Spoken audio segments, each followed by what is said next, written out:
Hello and welcome to Were You Not Entertained? I'm Daniel. I'm Rachel. And I'm James. Jesus. And the clown act is in. That's my North Atlantic accent. Oh, Because okay. I'm in Talking Pictures. So we're covering Mank, which is another one of our Oscar films this year. The 2021 Oscars, calling 2020 films. Right. Yeah. If this is an Oscar bait, well, Oh, God. This was so stylized. it's Netflix Yes. trying to do their Oscar bid, and I can't, they've done a good job so far. I haven't enjoyed all of them, but it's what they do now. Yeah. They get nominated for Oscars. Yeah.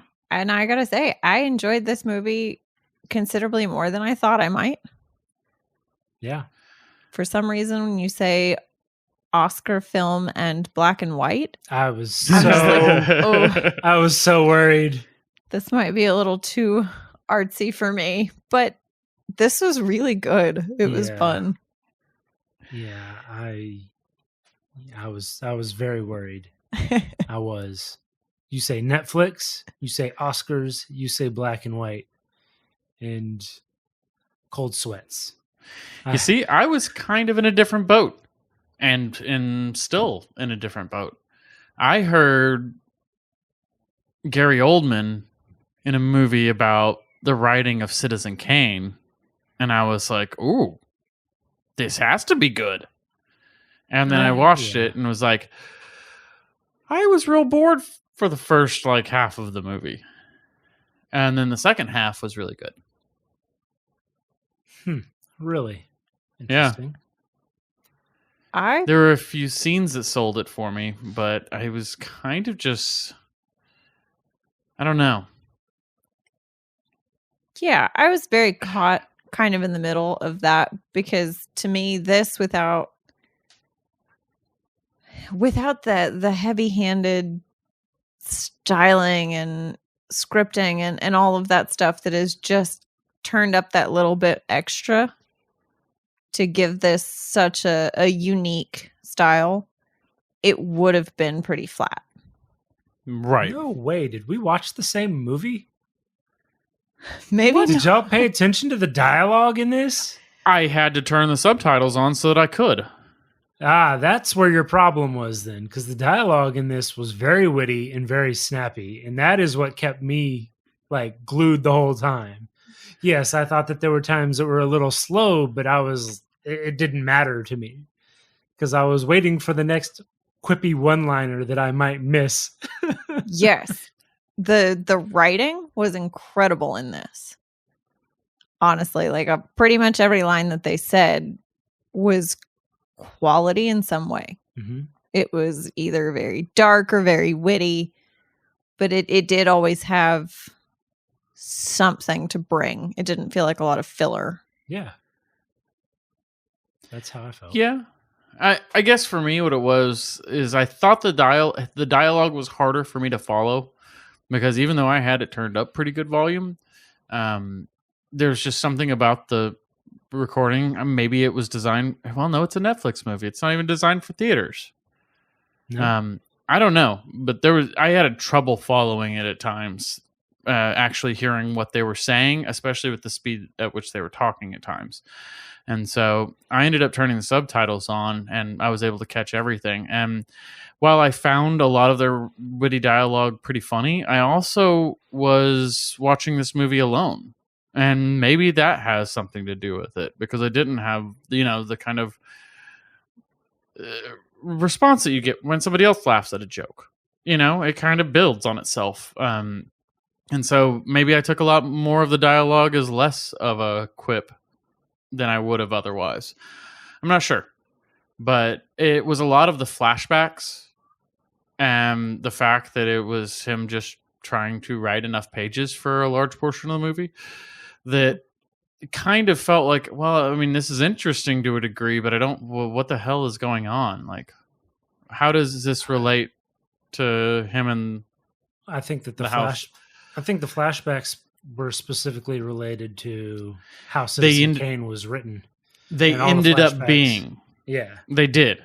But through the first half of the movie, I had no idea how. Well, no, but I mean, not just the relation of the flashbacks in the movie to the movie. Mm-hmm. I mean, the relation of the flashbacks, it's mentioned early on when he gives him that first, I forget the guy's name, but he gives him the first draft, basically, that's 50 pages long. And it was like, it's all flashbacks and it's jumbled and makes no sense. But that's what the movie is doing. So it's kind of speaking about itself, right? Oh, I did slightly miss that because I'm sort of on that same page with you, James, where at the beginning those flashbacks got just a little confusing because I wasn't necessarily keeping up with the dates on them as well. So I wasn't sure where we were falling timeline wise. But then there was a significant change at some point. I don't remember what event where they did start to make a lot more sense and they did follow after each other. Yeah. So maybe that's it. I just kind of missed that cue. That very well may be. And I mean, I don't think I'm obviously the only one that caught on to it, but I also don't think that everybody did or everybody cared. It's one of the things that is kind of mentioned in some of the reviews is that the flashbacks were confusing, I guess. Yeah. Which I didn't read any of those until after. And this is like, as far as Oscar movies go, it's a 7 out of 10 by both fans and critics. That's pretty strong. It's strong, but that's not like, but that's not super high. Yeah. Not for Oscar films. For Oscar films, normally like critics' reviews are like in the 90s, or fan reviews are in the 90s, or critics' reviews are in the 90s and fan views are in the teens. Right. Right. Thread. And then I think Minari, another one of the Oscar movies, it's got like a 98 Metacritic score. So yes, having a 70 is considerably lower, but still highly respectable. And I'm just guessing that it's just not for everybody, and that's fine. I thoroughly enjoyed the movie. I think it's because I really enjoyed the dialogue. I think it's because I caught some of the things that, like that, for instance, with the initial script and him talking about the flashbacks and how the movie's doing the same things that maybe I'm reading too much into it. Maybe that's not what the intent was. Maybe it just happened to be a line in the movie. I don't think that's accidental at all. It just, for me, it didn't feel like it was doing anything. It was interesting, and it was much like older movies where you have all of this context, flashbacks, and extra stories to build the story of these characters, like an old Orson Welles movie. But it just, while it may have been doing that very, very effectively, I was bored. Once they got the script written, not only the action not action, but the scenes after that in present day and all the flashbacks that are related to that, incredible. Like, I love that stuff.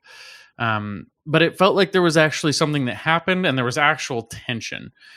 I didn't feel a whole lot of tension for Mank and Orson. And so when I don't know what his name was either. I can't remember his name. The guy who was kind of the liaison between the two. Right. Him feeling all of that pressure, like it wasn't transferred to, it definitely wasn't transferred to Mank. And so therefore it wasn't transferred to me in the audience. And so I just didn't really feel like there was any tension. And I felt like it was an old dude laying in bed talking about the past, kind of like Big Fish, but without the crazy over the top story. You know what I mean? Like it felt like it wasn't going anywhere. And while the information was crucial for the second half to be important and make sense, and overall, I enjoyed this movie. I had a good time because the end made it worth it. I very well may have turned this off if I hadn't been reviewing this movie before I got to the good part. That's fair. Yeah, that is fair. To me, this almost felt like a Baz Luhrmann movie without the modern music that's always added in there. Because it's one of those movies, for me at least, that if any of these elements had slipped up just a little, it would have been awful. Because the costumes are kind of over the top. The people's personalities are huge. The dialogue is so fast and the sets are, monstrous. And so if any of these elements that they had ratcheted up to 12 had not been perfectly executed, the movie would have felt way too heavy-handed. And I can see that. Again, maybe that's just me. That's just sort of how it felt to me, sort of like how Moulin Rouge is just too much, but everything fits together perfectly. And so very strange comparison, Yeah. but okay. it is, but bear with me. But this was an exceptional cast. So well acted. Yeah. Everybody in this was great, even down to, well, not even down to, but Charles Dance. Mm-hmm.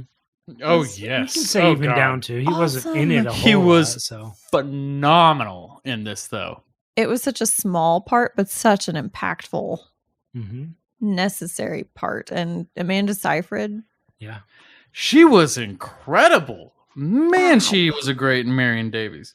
Yeah. She was, and Loved she her. looked amazing in black and white. She really, she just really, everything about the costuming and styling for her was killer. Yeah. It genuinely felt period appropriate, which was weird because a lot of the times when you do period movies, especially for like the 20s and 30s, there is just, for some reason, people don't look the same. Yeah. I don't know what it is, but she fit so perfectly. It was amazing. She did. Blown And away Lily, by it. I think Lily Collins fit very well. Yeah. She was definitely more conservatively styled, but Mm-hmm. she certainly fit the time period. Yeah, no, I think that they did a really good job of tailoring everything to make it fit. Yes. Tompkins Middleton, Mank's Oh, wife. yes. Poor Sarah. Yeah. Poor Sarah. Loved her to death. Yeah. Yeah. I don't think she was necessarily the best character, but she might have been my favorite. Yeah, she was very strong. Mm-hmm. Why do you love me? It's probably like I ask myself that question every day. Well, I and think she kinda- actually said that when she was getting him ready for bed when he was too drunk. Yeah. Yeah. And even later in the film, Mm-hmm. when she says, I put so much strength and effort into this, I have to see it through now. Yeah. I've got to see how it ends. All right. Sadly Well- enough, it did. Yeah. There's a It did. sentiment. It did indeed. Yeah. Yeah, I think that this movie being an Oscar nominated movie, which it's funny to me because it's an Oscar nominated movie about an Oscar nominated movie. Well, Written- it's more than that. I mean, this is a movie. What I meant by Oscar bait earlier is this is a period piece set in the golden age of Hollywood about the writing of what is widely regarded as the greatest film of all time. Yes. Yeah. And not And even. so, Sorry. oh, no, and go ahead. Yeah, I was going to say, kinda done. and not even a kind look necessarily at Hollywood.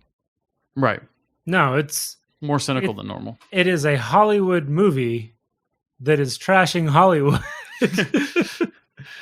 I Well- just like there was so many things that were like that I was like, this is kind of funny.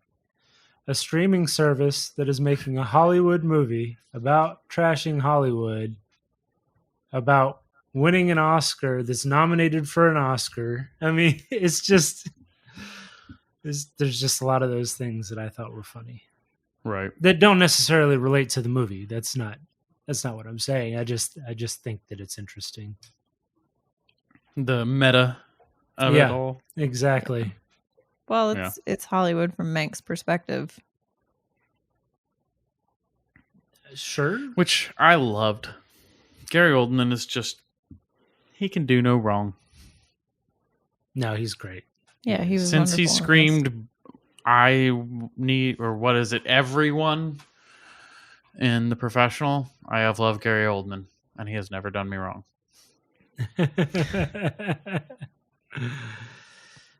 He's great. He is iconic.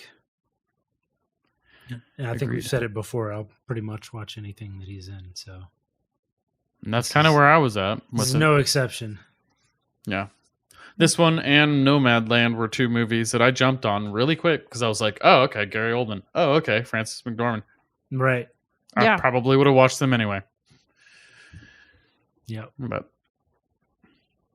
too true. That being said, I really don't have a whole lot more for this one. Do you guys? I mean, we're going to do our favorite scenes.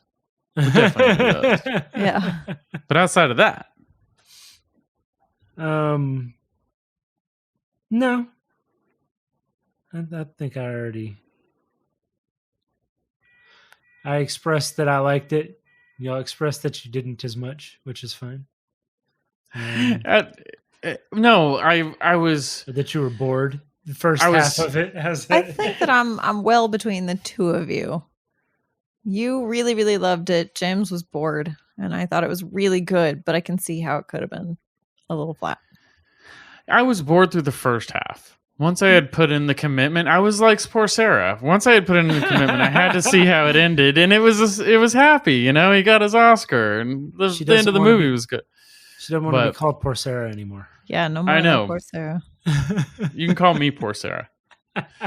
But yeah, no, I had to see it through to the end, and I was glad that I did.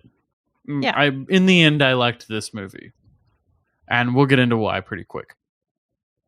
Well, let's get into it. Go ahead. Oh, okay. I'm going first. Yeah, you're going first. Yeah, do it again. All right. My favorite scene scenes. was absolutely the fancy dress party. This was at William Randolph Hearst's house. Yeah. And Mank just crashes the party, completely trashed, and proceeds to compare the great and powerful Hearst to Don Quixote. Yep. And in such a negative way. At the same time, compare it to the script that he wrote that everyone's read at this point. I think, right? Because I can't. No, okay. This is a flashback. Oh my God. That's what I mean. This movie's confusing. No, I wasn't even sure about that. But he hadn't written the script. That was his fall from grace. That's how he wound up out of Hearst's favor. Got you. What drove him to write the script. This is after his director friend has shot himself. Yes, and they've elected the Republican. Yeah, and I don't know how long after he shot himself. His director friend? Yeah. The guy who wasn't really a director, but he directed all of the he was a director. ads. He was a director. He directed the ads for the smear campaign on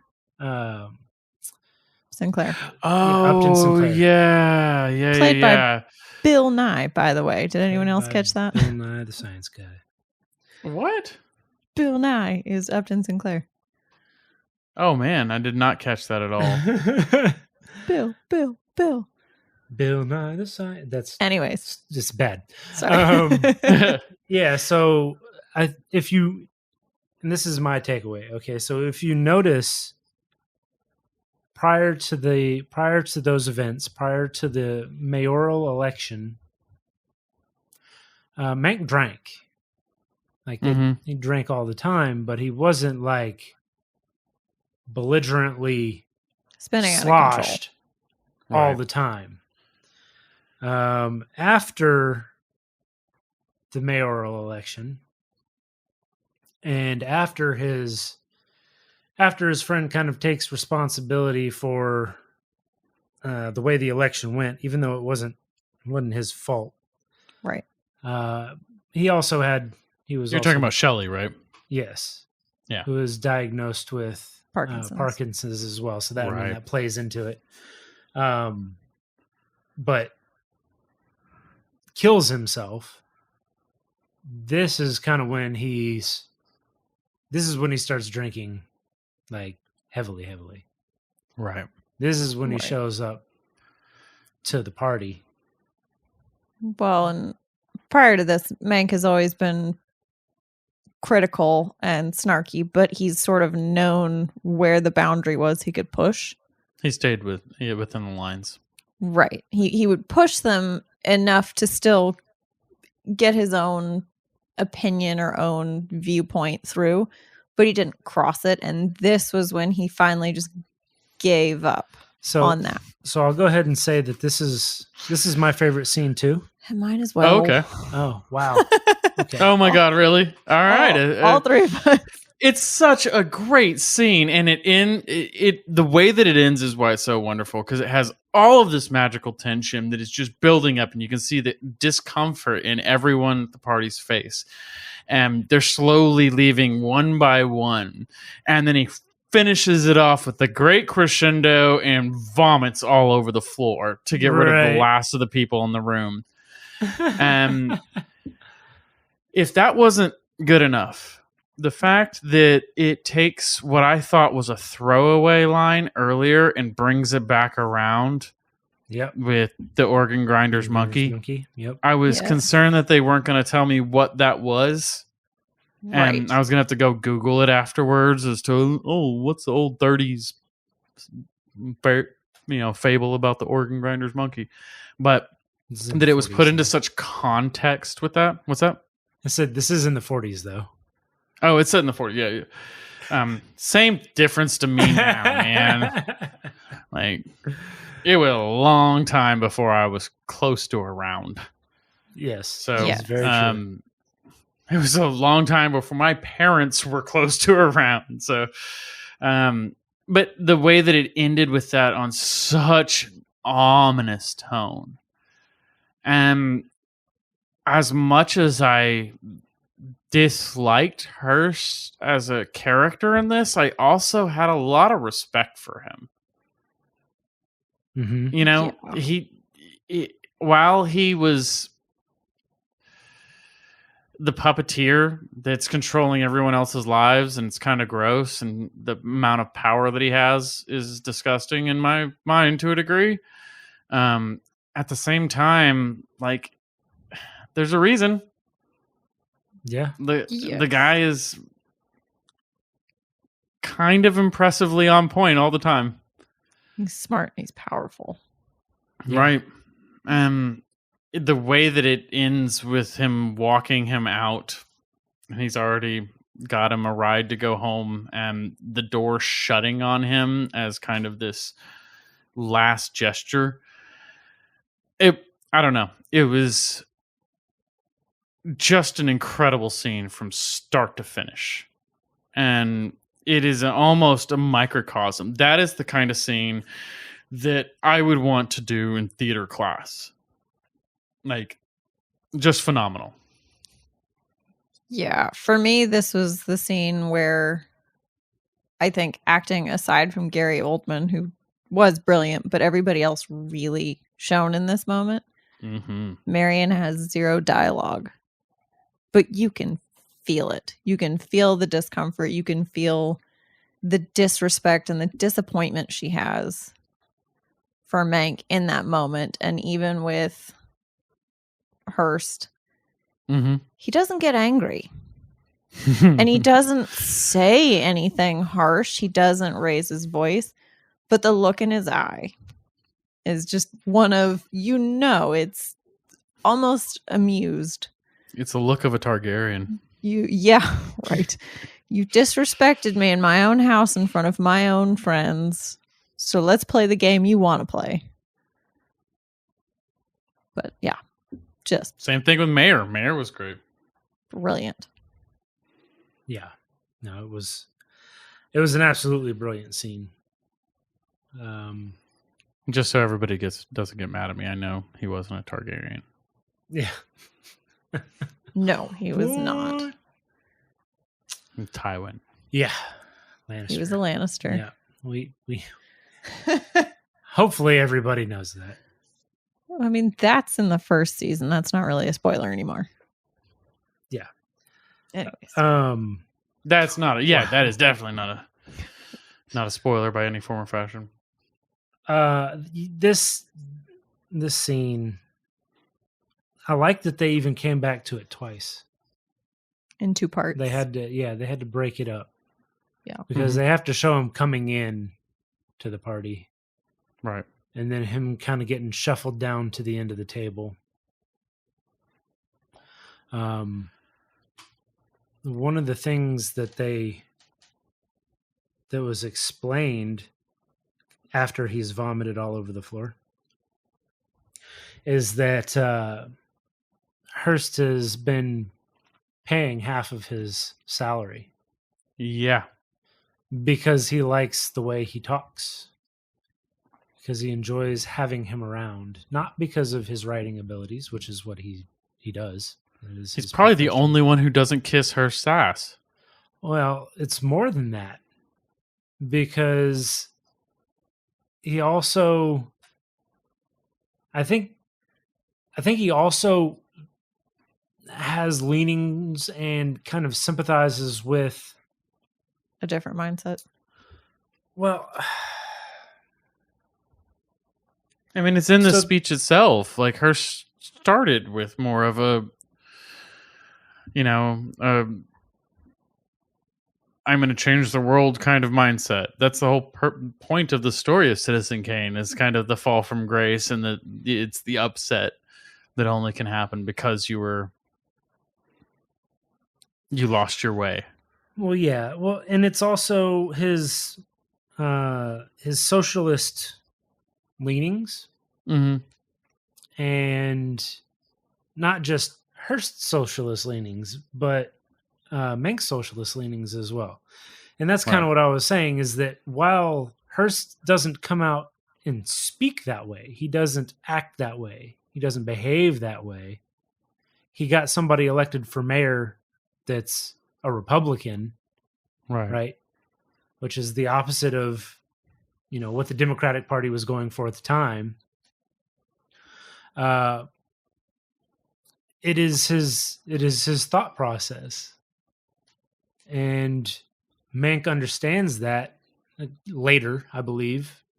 But it is an argument that they had early on, not argument or whatever, but during what's his name's birthday? The other big dinner. Mayor's birthday. Yeah. That they're talking about communism versus socialism, and those ideas that you don't really know, or you don't really think that anybody else in the room understands, right? Because when Mank says it, when he's doing his Don Quixote comparison and talking about how he wants to, basically how Hearst wants to create a socialist government, everybody else was like, psh, preposterous, funny, nope, not a thing, right? And then he just looks at him. He's like, "Tell him." And there is no denial. If you listen to what flinch, he doesn't flinch at all. If you listen to what the man says and you pay attention to what the man does, you go, "Huh." Mank's right, even though he got a Republican mayor elected. But why? Power. For the money. He needed the money. Yep. You have to have the money. You have to have the power. You can't make changes without them. Right. And that's one of the things that I loved most about the scene, is that Mank is, so technically it is Mayor and well, technically it's what's the other guy's name? The one that died. The one that he was talking to, that he basically gave the idea to about making the commercials. Are you talking about the guy who was the actor who's having a hard time? Shelley? No. He was one of the executives at MGM. That was like Mayor's right-hand man. Oh, yeah. I can't remember his name, and that's my fault. Either. So now That's gonna drive me crazy. Now I sound dumb, but anyway, Mank is the one that gave him the idea. You know, basically, if you can't convince people to believe in something when you run one of the largest movie producing companies in the world, then what are you really doing? Right. So it gave him the idea, which sparked the fire. David Selznick. And so while it's his fault and Mayor's fault, really, because it was for the mayor, it was for Mayor's campaign, and it was Selznick's idea. Basically, it wasn't his idea, but you know what I mean. Propaganda. It was his. Yes, exactly. The real force behind all of that was Hearst. Yeah. And his friend, and now Mank's friend is dead.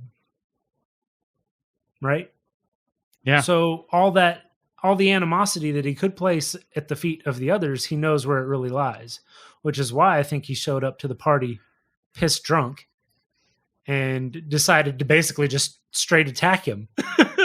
Right. And where else is that anger going to go? He can't go to Selznick or to Shelley. Yeah, I mean, they're not gonna care. No, they're not around. Well, yes, that's true as well. Yeah, but they're not at the heart of the thing. Right. So that was the thing that made that scene so, I guess, poignant to me, which was promptly followed by the organ grinder's monkey,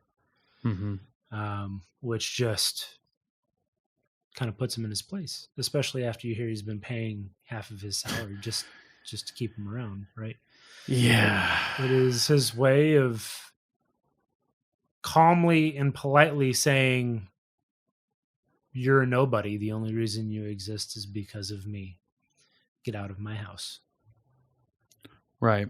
If you think I'm going down because Mank no longer likes me, you have had this backwards the entire time. Yeah. Exactly. I don't clap for you, monkey. You clap for me. Exactly. I loved that scene. This, I believe, is the first time that all three of us have chosen the climax. Well, I would argue that that's the climax of the movie. Yeah. I mean, that's the big battle of the movie. Right.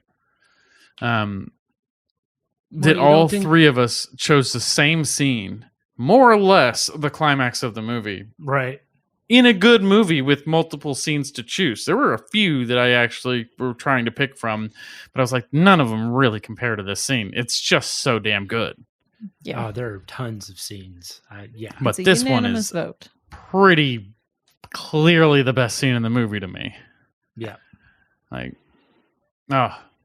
So far, good one. And we haven't watched all of the Oscar movies yet, but so far, if we were just to base it off of this one scene, I would be like, this one's the Oscar because of this scene. If it was this one scene, fair. Right now, I don't know where Mank stands. You'll have to listen to a later episode to see where it shapes up against the rest of the crew. Yep. Speaking of that, we will make our predictions. I think that about wraps it up for Mank, right? Yes, it does. Awesome. Well, hopefully you enjoyed our coverage of it. Maybe it was entertaining all the way through and not just in the second half. If you did, make sure you go online and like and subscribe. And please join us next time on Were You Not Entertained? Poke, poke, poke, poke.